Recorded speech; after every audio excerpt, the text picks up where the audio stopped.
Hello बच्चों, कैसे हैं आप सभी लोग। मैं इसके भारती इसके भारती ऑफिशियल चैनल में आप सभी को स्वागत करती हूँ। तो आइए आज हम क्लास 9th का संख्या पद्धति पढ़ते हैं और क्लास 9th का पूरा चैप्टर मैं कवर कराऊंगी।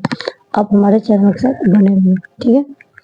तो क्लास 9th में फर्स्ट चैप्टर में है संख्या पद्धति। उसमें फर्स्ट चैप्टर में पहला क्वेश्चन आपसे पूछ रहा है, क्या शून्य एक परिमेय संख्या है? क्या आप इसे E बटा Q के रूप में लिख सकते हैं जहां P और Q पूर्णांक है। P और Q पूर्णांक है और Q बराबर नॉट इक्वल टू 0 है। तो हम बोल सकते हैं कि शून्य एक परिमेय संख्या है। इसमें अपना उत्तर दीजिए और बोलिए, उत्तर में बोलिए हाँ, ठीक है। हाँ, ये जो मेरा शून्य है, शून्य एक परिमेय संख्या है। ये बोल रहा है अपने कारण के साथ अब हमको भी करना। तो करे क्या आप इसे P बटा Q के रूप में लिख सकते हैं? तो बोलेंगे हाँ, शून्य एक परिमेय संख्या है क्योंकि इसे संख्या रेखा पर हम प्रदर्शित कर सकते हैं और इसे P बटा Q के रूप में भी लिख सकते हैं। क्योंकि आपको लिखना पड़ेगा, क्योंकि इसे संख्या रेखा पर प्रदर्शित कर सकते। क्या कर सकते? प्रदर्शित कर सकते हैं और इसे P बटा Q के रूप में भी लिख सकते हैं। आपसे पूछ रहे ना, क्या आप इसे P बटा Q के रूप में लिख सकते हैं? तो बोलिए लिख सकते हैं। और इसे हम किससे लिख सकते हैं? P बटा Q के रूप में लिख सकते हैं। इसे P बटे Q के रूप में हम लिख सकते हैं। P बटा Q के रूप में हम छोड़ दीजिए, P बटा Q के रूप में लिख सकते हैं।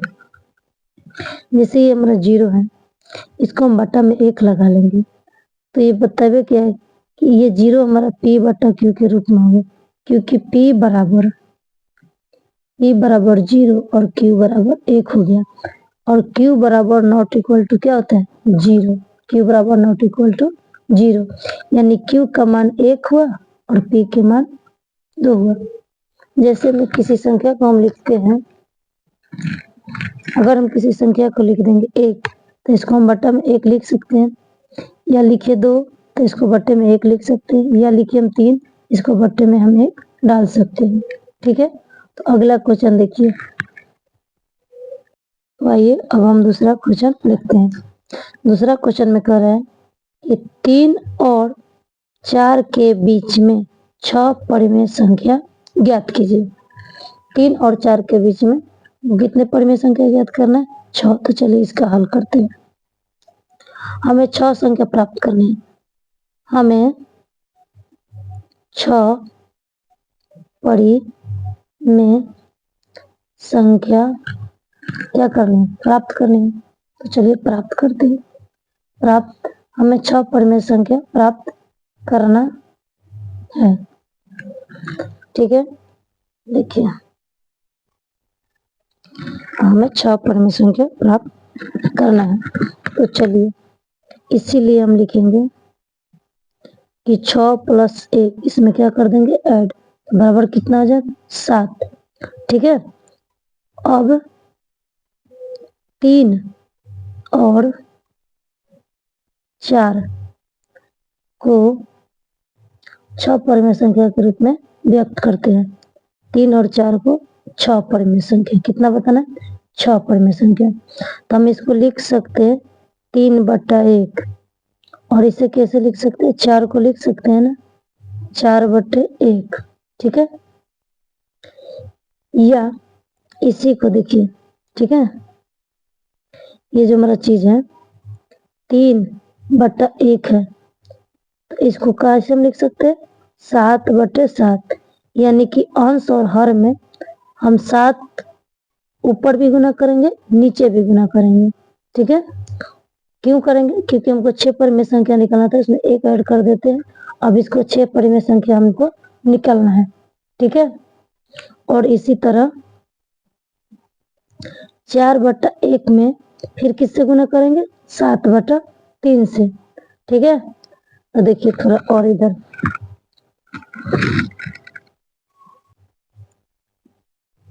बोल सकते हैं इसको कि ऊपर कहेंगे अंश और हर, अंश और हर में 7 से हम क्या कर रहे हैं? गुना करने पर। अंश और हर किसे कहते हैं? इधर थोड़ा सा समझ लीजिए। अंश और हर किसी भी चीज को, जैसे 3/1 है, ये ऊपर वाला चीज को हम अंश कहते हैं, क्या कहते हैं? अंश कहते हैं। और ये जो नीचे जो चीज है हमारा, ये नीचे वाला चीज को हर कहते हैं। ऊपर को अंश, नीचे को हर। तो हर और अंश में दोनों में हमने 7 से गुना कर दिया, तो कह सकते हैं 70 की 21 बटे में 7, और इसको बोलते हैं 7 का 28 बटे में 7। तो हमको कितने परिमेय संख्या बताने? 6 संख्या परिमेय बतानी है, ठीक है। तो आइए 21 और बीच में कितना कहेंगे? ये हो गया। तो इन्हीं दोनों के बीच में हमको क्या बताना? 6 परिमेय संख्या बताना है। कितनी 6 परिमेय संख्या? 6 परिमेय संख्या, ठीक है। तो 6 परिमेय संख्या बताना है, तो इसको लिख सकते हैं 22 तुम लिख दिए, तब 21 लिख दिए, तब 22/7, फिर हो जाएगा 23/7, 24/7, 25/7, 26/7 और 27/7। हम 28/7 नहीं, क्योंकि ये कर रहा है कि 3 और 4 के बीच में, क्योंकि 21 को 7 से हम भाग देंगे तो 70 की 21, और 28 में 7 से भाग देंगे तो 7 चौके 28, यानी कि फिर ये हमारा हो जाएगा 3 और 4, और इसको भाग देंगे तो 3 पॉइंट कुछ और होगा, इसीलिए 3 और 4 के बीच में 6 परिमेय संख्या हमने लिख दी, ठीक है।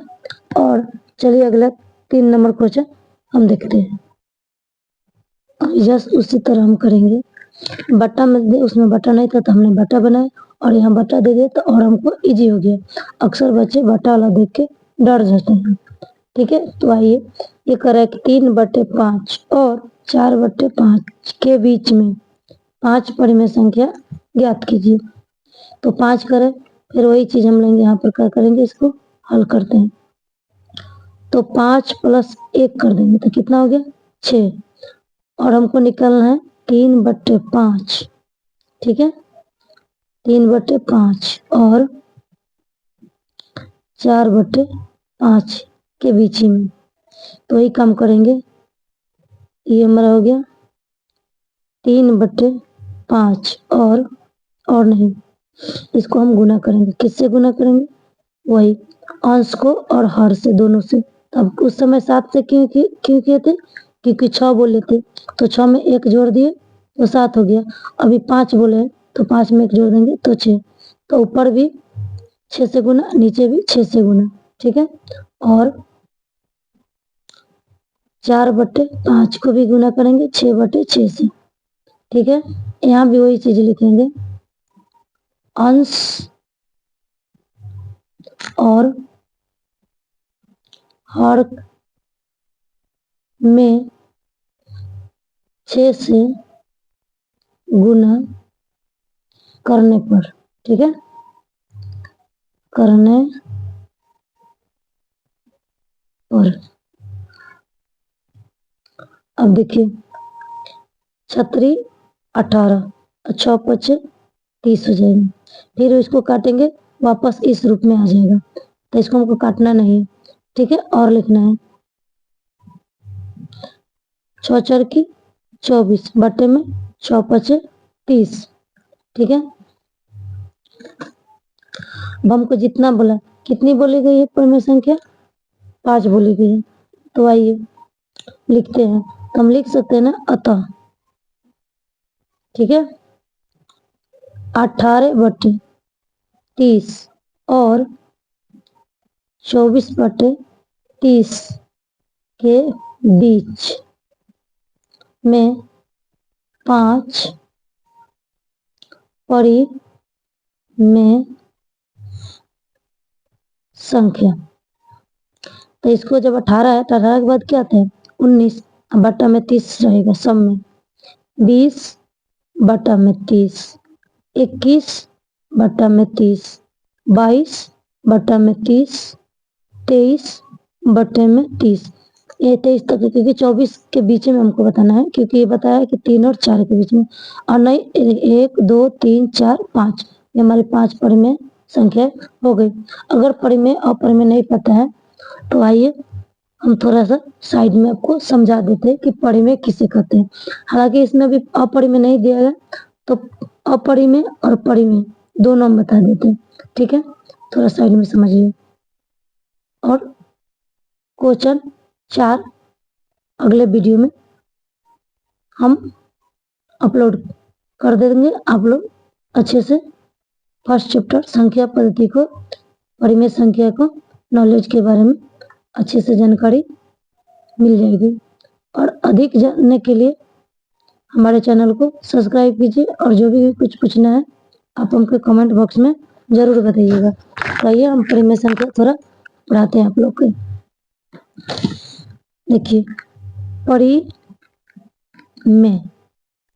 ठीक है, परिमेय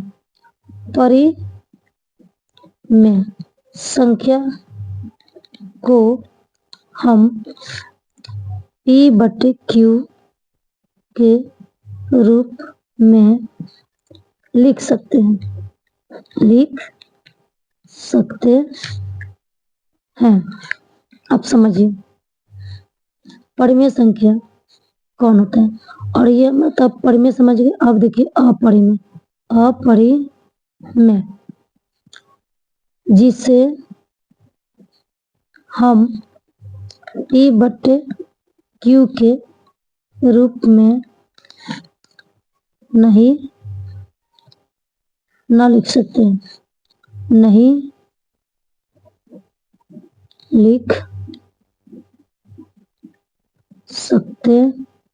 हैं, ठीक है। और इसको बोलते हैं Q बराबर नॉट इक्वल टू 0, ये ध्यान रखें। अगर हमारे पास 0 2 1 3 5 9 यानी लगातार गिनती की सारी संख्या, 0 भी, ठीक है, इत्यादि ये सभी संख्या परिमेय है। सभी के सभी क्या है, ये हमारी परिमेय है, ठीक है। अगर हम आपको बताएं, आपसे एग्जाम में पूछा जाता है कि 0 क्या है, परिमेय है कि अपरिमेय, तो 0 एक परिमेय संख्या है, और 1 भी हमारा क्या परिमेय संख्या। अगर हम आपसे बोले कि √1 परिमेय कि अपरिमेय, तब बोल सकते हैं कि √1 जो है हमारी परिमेय संख्या है। कैसे, अगर आप √1 को 1 गुने 1 लिख सकते हैं, तो जब 2 रूट के अंदर हो जाता है 1 बाहर लेते हैं, और 1 स्वतंत्र रूप से बाहर निकल गया, इसीलिए क्या हो गई परिमेय संख्या है, समझ गए। अगर हम √2 लिखते हैं तो ये हमारी क्या है अपरिमेय है, क्या है अपरिमेय संख्या है। तो ठीक है, तो √2 √3 √5 √6 √7 √8 और √10 इत्यादि, ये सभी संख्याएं अपरिमेय हैं, में है। अगर आपको और परिमेय अपरिमेय के बारे में जानना है तो कमेंट में करिए, हम नेक्स्ट पार्ट में एक अलग से परिमेय और अपरिमेय की वीडियो बना देंगे। ठीक है, तब तक के लिए बाय बाय।